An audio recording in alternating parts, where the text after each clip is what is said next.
सत्य असेल तेच दिसेल.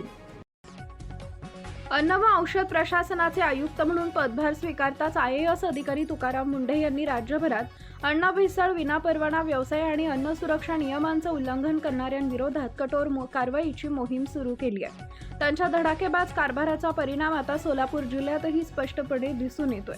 परवाना व नोंदणीसाठी अन्य व्यावसायिकांकडून अर्जाचा अक्षरशः पूर आलाय.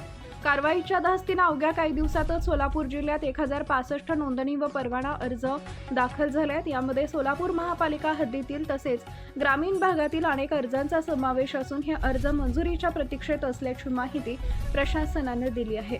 अन्न व औषध प्रशासनानं अन्न व्यवसायांसाठी लागू असलेल्या नियमांची पुन्हा एकदा स्पष्ट माहिती दिली आहे. वार्षिक 1.5 कोटी रुपयांपर्यंत उलाढाल असलेल्या लहान व्यावसायिकांना नोंदणी करणं आवश्यक आहे, तर 1.5 कोटी ते 50 कोटी रुपयांपर्यंत उलाढाल असलेल्या हॉटेल, रेस्टॉरंट, खाद्यपदार्थ उत्पादक आणि वितरकांना राज्य परवाना घेणं बंधनकारक आहे.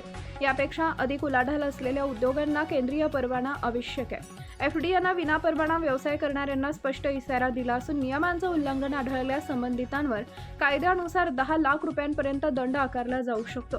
त्यामुळे अनेक खाद्य व्यावसायिकांनी तातडीनं परवाना व नोंदणी प्रक्रिया पूर्ण करण्यासाठी प्रशासनाकडे धाव घेतली आहे. मुंढे यांच्या नेतृत्वाखाली राज्यभर सुरू असलेल्या विशेष मोहिमेदरम्यान अनेक ठिकाणी धाडी टाकून भेसळयुक्त अन्नपदार्थ, बेकायदेशीर गुटखा विक्री, अस्वच्छ उत्पादन युनिट्स आणि विनापरवाना व्यवसायांवर कारवाई करण्यात आली आहे. यापूर्वीच्या कारवायांमध्ये अनेक आस्थापनांना सील करण्यात आले असून लाखो रुपयांचा मालही जप्त करण्यात आला होता.